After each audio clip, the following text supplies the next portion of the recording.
And along with becoming Raccoon of the Year, come a great deal of very fine, wonderful, and distinctive honors. Like what? Testing, hot outbound car, 1, 2, 3, 4. You on the air? Are you ready? Make the approach. Plant your feet firmly in the ground. Head down. Eyes on the ball. Relax. That's it. Get your left arm straight. Your right arm straight. Relax. Lower your right shoulder.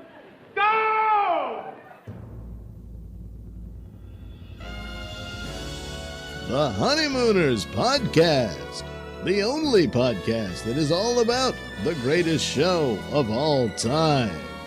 With the stars, Joe Conti and Louis Fatts. Welcome, fellow raccoons and members of the Women's Auxiliary. What's happening? All you Hurricanes, Bensonhurst Bombers, and all you hollering hurdles of the world. You're listening to the Honeymooners Podcast with me, Joe Conti, and my pal Louis Fatts. Poor little pizza. Ain't good for nothing. That's right. The only discussion-based podcast all about the greatest show of all time. We record in the Non-Productive studios in Clifton, New Jersey. Subscribe to the show where you get your podcasts. And if you're on iTunes, give us a 5-star rating and leave a positive review. Don't forget to give us a phone call. If you want to call us and leave a voicemail, and we can put it on the air, the number is 240 Bensonhurst. No, I'm just kidding. It's 240-442-2635. And the email, if you want to email us, and Louis will get back to you, and we can also talk about the email. Yeah, share the email. Yeah. And that is bangzoom1956@gmail.com. Excellent. And our home base is the Non-Productive site, which is non-productive.com/honeymooners. And don't forget to like our Honeymooners Podcast Facebook page. What's happening, Lou? Joe, 32. Number 32. 32. Good number. And MVP number. Yeah. Sandy Koufax, Jim Brown, Cookie Gilchrist, Jerry Lucas. What was They all wore number 32. Cookie what? Gilchrist. You don't know who Cookie Gilchrist is? Cookie Gilchrist? Yeah, from the old AFL days. No, I'd never heard of him. Oh, look him up. I didn't realize that Sandy Koufax was 32 also. Yeah. Nice. Look up Cookie Gilchrist. Cookie Legend. Gilchrist. Legend. He was an AFL guy? AFL guy. I guess he was a running back or something? Bruising running back. A bruiser. 250-pound running back. Back in the 60s? Back in the 60s. Wow. That Look was him up. That Look was him a up. monster back then. Look him up. Wow. Nice. All right. I'm going to have to do that. Did it all. Caught All passes, kicked field goals, everything. Really? Jack Kemp said he was better than Jim Brown. Wow. That's saying something. That's saying something. Wow. Look him up. All right. Well, number 32. 32. And that's our show, everybody. Good All night. right. Take care, everyone. Take care. Our new format. Yes. Yeah, we just talk about a football Okay, number no. and then we go on, and that's it. Football number of the week. Yes. We didn't do a show last week. We had some stuff going on. Yeah, but sometimes both of us, we miss yeah. a week here and there. But doesn't matter because you have all the other shows to listen to. And now we're at number 32 on the Honeymooners Podcast. And I think this is going to be a good one because it's just almost like a triple it's like a triple threat of Like Cookie Gilchrist. yes, this is a Cookie Gilchrist show. Yeah, it's like a triple threat because we're going to talk about a quick scene in the loudspeaker. Yeah. But within it, we have like 3 different things. Yeah, we going do. on. One is a great nugget. We have a flub. Yep. And then we also have sort of an observation. Yeah, kind of an observation. And then we do have a separate observation. Yeah, A yes. Louis Yeah, observation, yeah. for sure. Yeah, we'll do that. And the loudspeaker obviously is another one of the the great episodes. Yeah. With of course Ralph thinking that he's going to win Raccoon of the Year. It's one of those sad ending ones, Joe. There's a few sad ending ones that they're, I guess you could put them in, clump them together maybe one day and just the sad endings. It's, because I think a lot of, at least from the Facebook groups, that's where you seem to get a lot of your info on the temperature of the fans, so to speak. Yeah.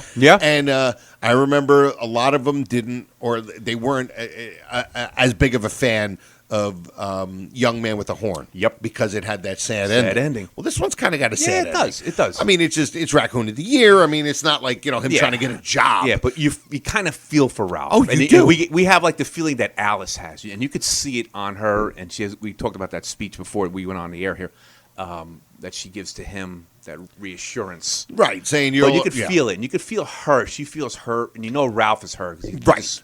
And because this is just some dumb Raccoon of the Year thing. Yeah, that she doesn't care anything about the raccoon. And like you made a great point. It's almost like you said, if you're watching your favorite football team or your sports team, or you were, your softball league lost the championship. Yeah. You didn't get the trophy, whatever it is.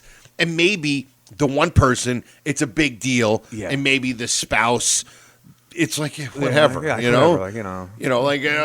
the Jets ever got in the Super Bowl and they lost, I would. Well, first of all, that's never going to happen. So, and then if somebody said to you, "Well, there's always next year, Joe," and you'll be like, "No, there's not."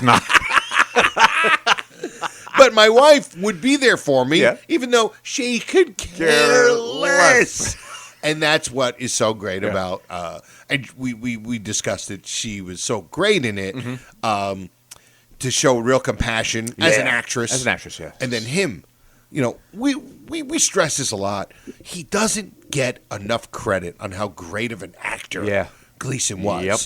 Even just his serious or that facial expressions that he's making while she's giving the speech. Yep. So real and so good. Because he was that physical actor also. Him and Carney were both physical actors. Yes. And, of course, we're doing a podcast. Yeah. So, but our audience knows, of course, what we're talking about, and is so familiar with what is going on the screen. Yeah, me and Joe, we try to explain it, but our audience knows. We have a sophisticated audience. Sophisticado. Felix Unger and the Sophisticados, ladies and gentlemen. So, number 32. We'll start and we'll get right into it. And it's not we're not really getting into a whole scene. We're just this one little piece here of the loudspeaker. And I love, first of all, there is a nugget. Something that when Louis played it to me, pointed it out, I never heard it. And it's great. And I just discovered it the other day. Yeah.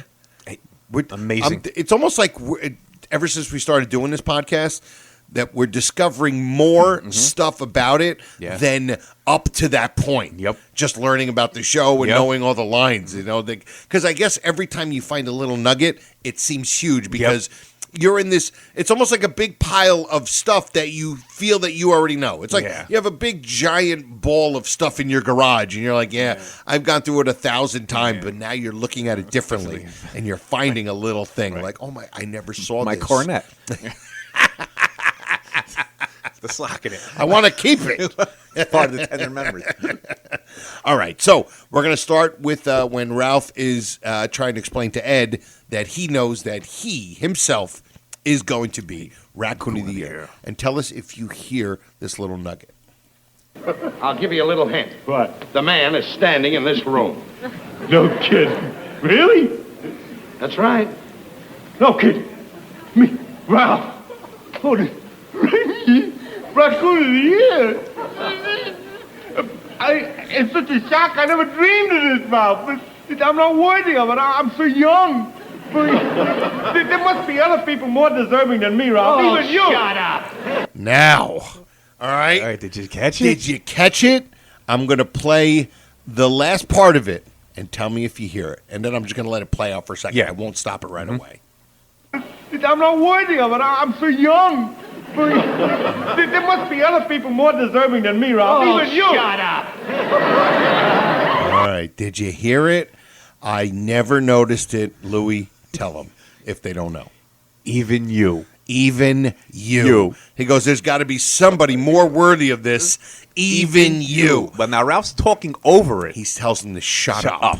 So you just hear the shut up part. Yeah. I never heard this. So now we told you what it is. Let's play it again and hear it. Because it's a great line. Oh, great line. Like, there's got to be somebody more worthy of this. Even you.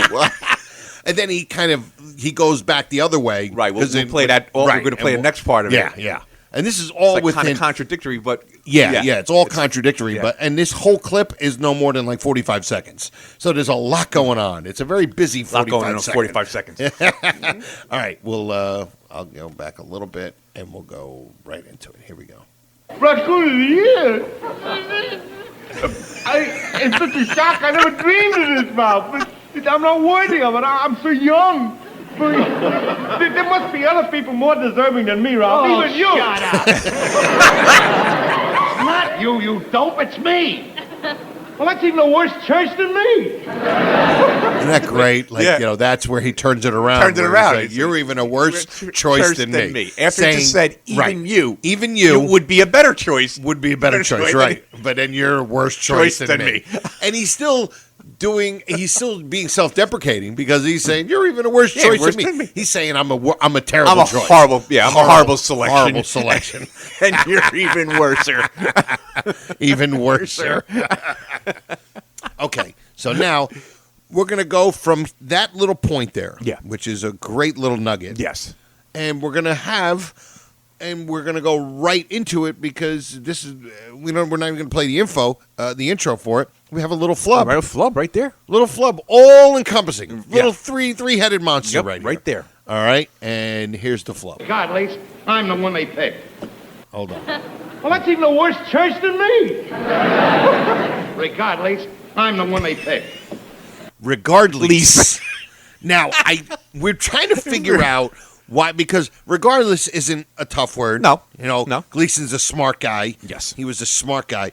But it sounds like it was like a kind of a spoonerism. Yeah, Joe, you were trying to pick out if there was a spooner. You went back in your plan and say, wait a minute, maybe there's a spooner. Because there really isn't. There isn't. Because it's not like he's saying, regardless, I'm making up, he would never say this, but regardless of Gleason, that might make somebody say, regardless. Yeah, because the glee of the Gleason into the less of the regardless. But he just said regardless. But he says regardless. Regardless. Regard the lease. Regarding the lease of Mr. Johnson's building. Now, let me tell you something. If that was the case, regarding the lease of Mr. Johnson, that would make sense. That would make sense. Like why he would say that. Yeah. But it's like, why is he saying regard I lease? have no idea. He's just messing up the He word. messed up the word regardless. He just flubbed it, folks. We didn't do the intro for it, but he just flubbed it. An unintroduced flub. the great one flubbed it, and we'll play it again.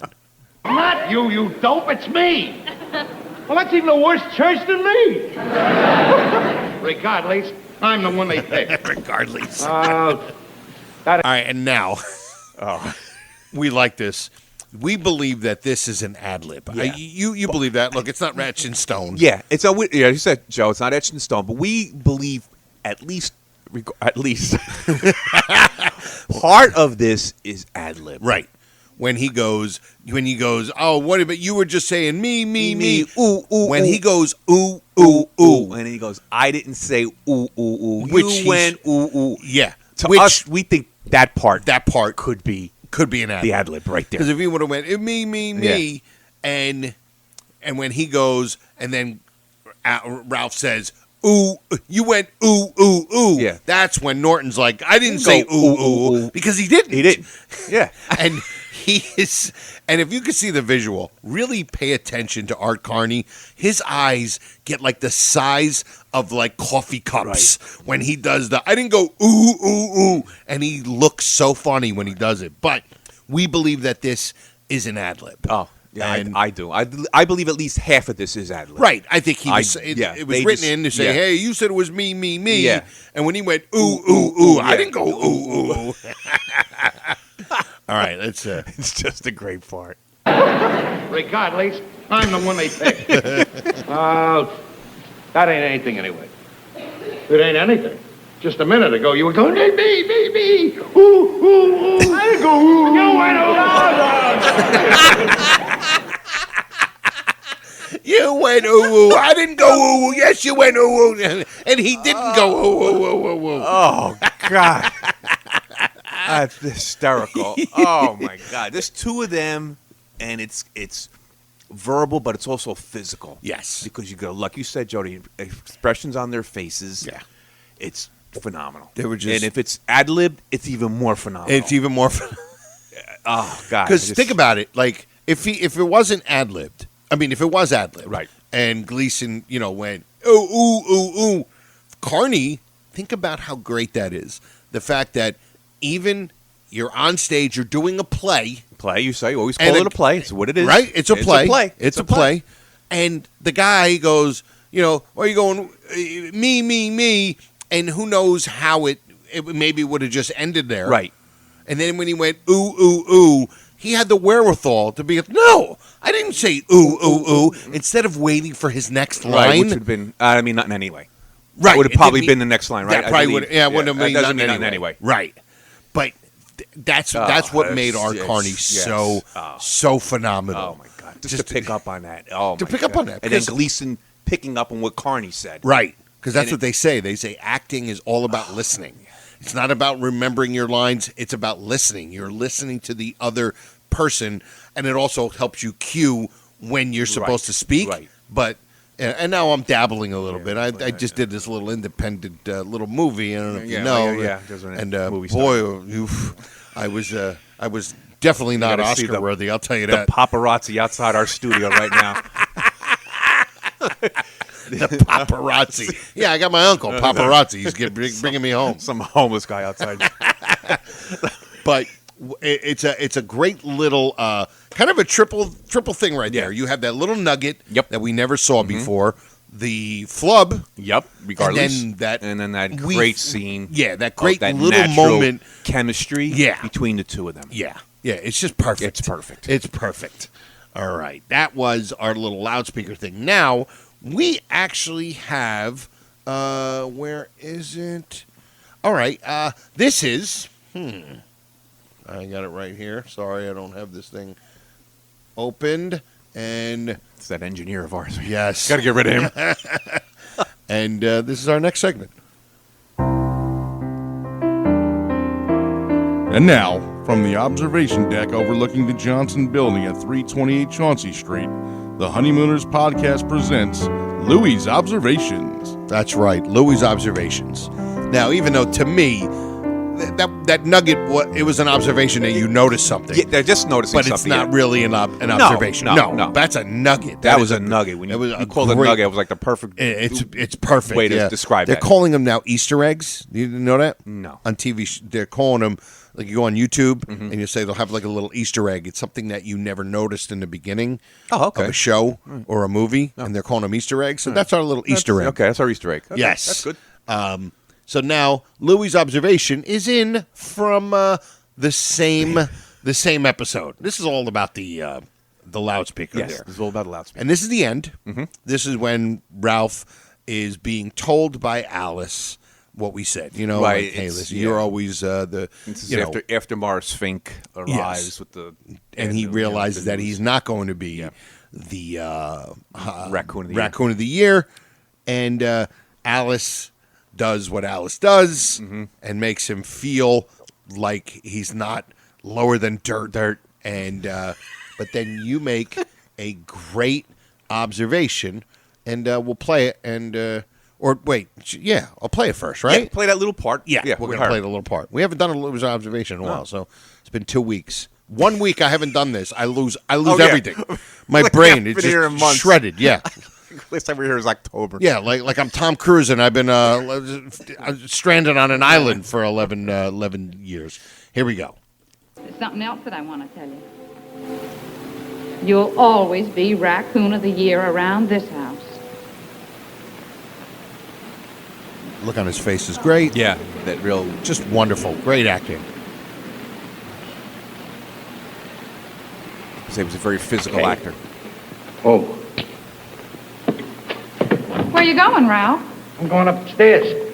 Norton will have to make a speech, and I want to tell him the joke I wrote. He'll be a riot with this joke. All right, Lou. Okay. Tell him your observation. Here's the observation.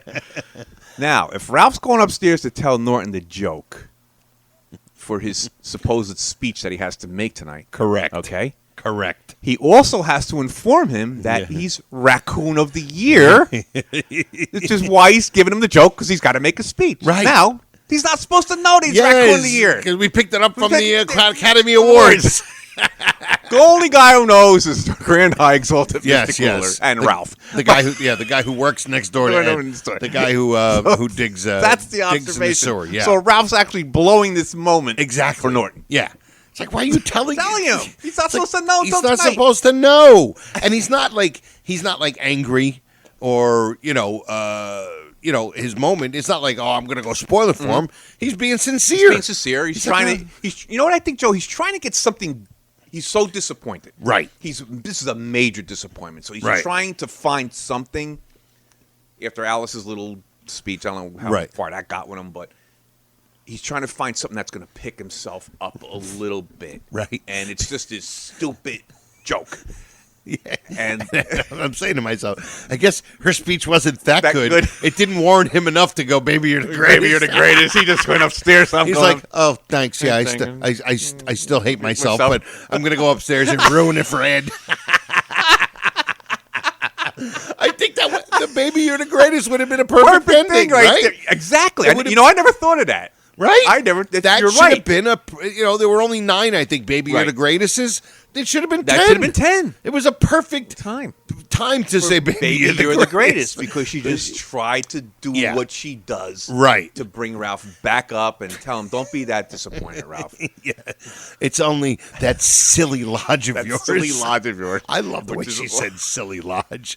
Oh, you must have won that. You must be. And that's the same episode. The same episode. The way you're acting, I guess you won that Raccoon of the Year. That silly lodge of yours. What silly lodge? Can you imagine? He just tore home to run home to tell his wife, and I know that feeling, because sometimes I'll think of this great idea for a bit or a joke, and I'll come home and I'll be like, honey, check out this bit. She'll be like, it's not that good. I'm like, what happened?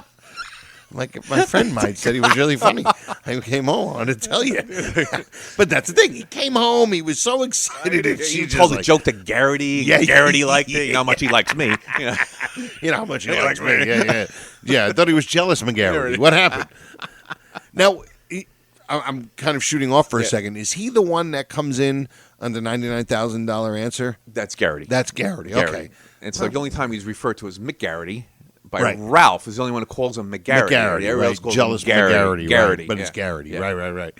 But yeah, I like you said, it was a weird ending. It was a strange ending. Like you said, "Baby, you're the greatest" would have been fitting, because, like I said, he blew it for Norton. He told him, "You're going to be Raccoon of the Year." Of course. Like Norton was like, "Well, what do I need this joke for?" "Well, you're Raccoon of the Year." And like, really? Ooh.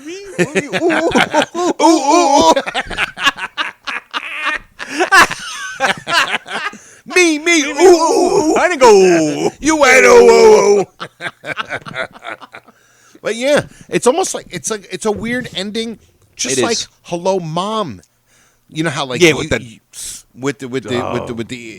ridiculous letter, right? But then the ending is like, I'm going to go outside for a little air. Yeah, for a little air. Now, Joe, if he says, like you said, if he did a "Baby, You're the Greatest" at the end, would it be as sad? No, it wouldn't be. I don't think so. But maybe that's why they didn't do it, because they wanted to show. Hey, you know what? He's going up there. He's human, and he's trying to show that he's okay. Yeah, but obviously he's not. He's not. Because if he would have said "Baby, You're the Greatest," clears it up, puts it up in a nice bow. He's happy. But they gave it like this human element to it. Yeah, so maybe they're right. Maybe it's right. Maybe they did it in the right way. They shouldn't have had it as "Baby, You're the Greatest," because although I thought her speech was wonderful, and it should have maybe it in the story it kind of numbed the pain a little bit. Well, they also gave it a music background too. Yes, they also gave it that little soft little music back there. It wasn't Swanee River, but if I was the director, it would have been Swanee River. Yes, of course. Yes, give us some traveling music, Charlie. Sammy, Swanee River. What? Swanee River? That's traveling music? We have a few bars, Jose. Swami River? Yeah, not doing Yeah, so, wow, we are at 24 minutes. Oh, man, Joe, we're right on. We are right on. Wow, all right, it's like cool. we actually had a producer in here. Yeah, almost, right? Yeah, exactly. So, all right. Well, then let's. Well, first of all, just because in honor of what we just said, we should just. Can we have a few bars of Swanee River? Just saying. Since you brought it up, I'm not breaking your chops here. I'm just saying. Since you brought it up, can we have a few bars of Swanee River? Just to just to remind people of some of one of the better flubs here. All right, so we're gonna do trivia. Oh yeah. Now, what do you got for me today, Joe? I have a. I don't like when you have all this confidence. Guys, look at these papers in front of me. Here we go. 3 months back. Okay. I have a rapid fire for you, or as we call here, snail fire. Slow fire. Slow fire. What's the rapid fires all the same, or yeah? I'll tell you what the rapid fire is. Okay. I try to keep them categorical. Correct. Okay. The rapid fire is from the income tax episode. Okay. And it has to do with the unreported income. Oh, okay. So what I'm going to do is I'm going to give you an amount, and you have to tell me what it was, what the itemized deduction was. Okay. So I'll give you a dollar amount, and you tell me, like, say if I said to you $62 a week, and you would say salary. That has nothing to do with this, but Correct. I'm just going to give you the thing like 62. You say Ralph's salary. Okay. Okay. So this has all to do with Ralph's unreported income. Oh boy. There are. Let me see how many we got here. There's like 6 of them. Wow. 6. Yeah, I didn't know there was. Oh my goodness. That many. Holy God. Actually, there's more. All right. All right. No, these are unreported. We're just going to do the unreported. Gotcha. Okay. All right. You're ready. You're on the clock? I'm on the clock. Let me know when you're ready. And the clock is on. Okay, here we go. $2.25.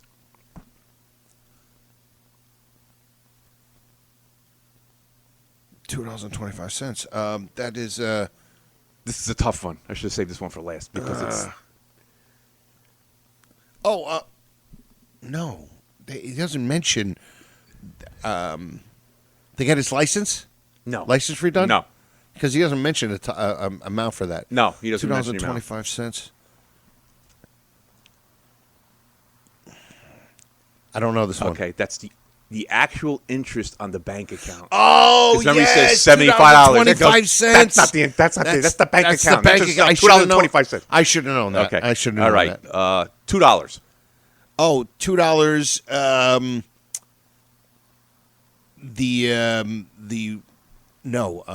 That's not the raccoons. $2 for the the top prize at the pizzeria. No. $2.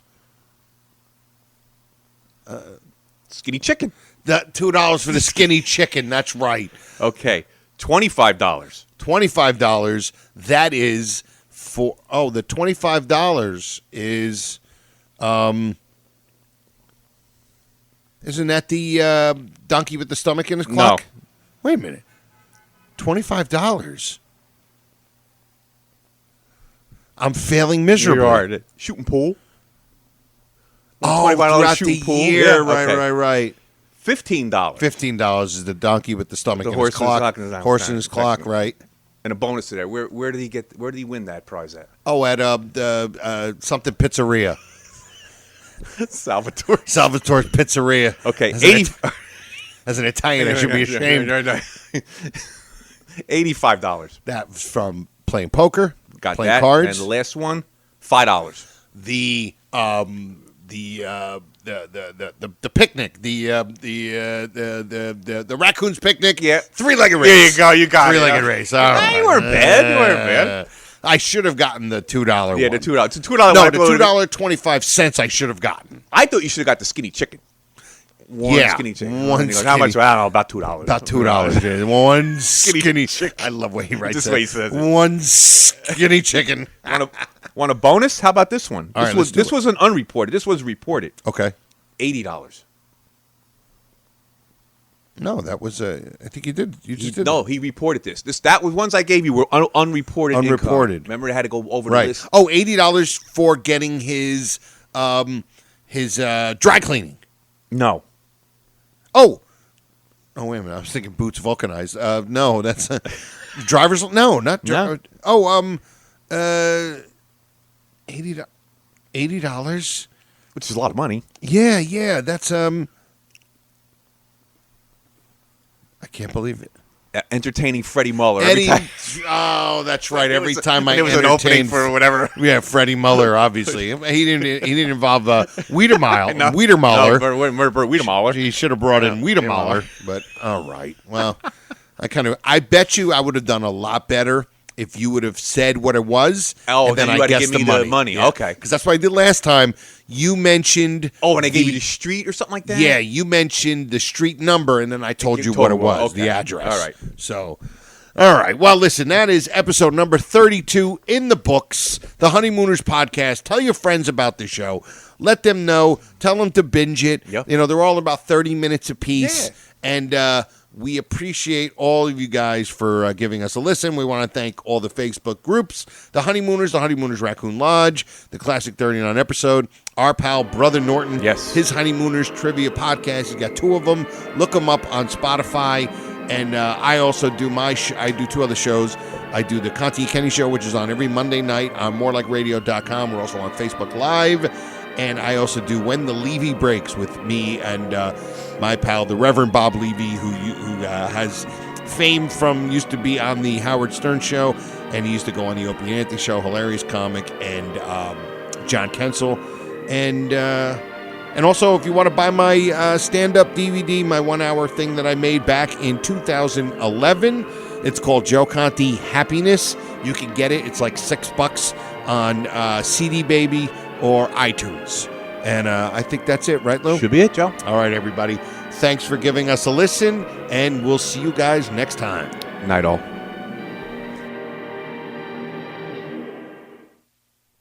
Good night. Good Thank night. you. Good night. We'll have to do this again real soon. How about tomorrow night? This has been a non-productive media presentation. Executive producer Frank Hablawi. This program and many others like it on the Non-Productive Network is distributed under a Creative Commons Attribution Non-Commercial No Derivatives license. Please share it, but ask before trying to change it or sell it. For more information, visit non-productive.com.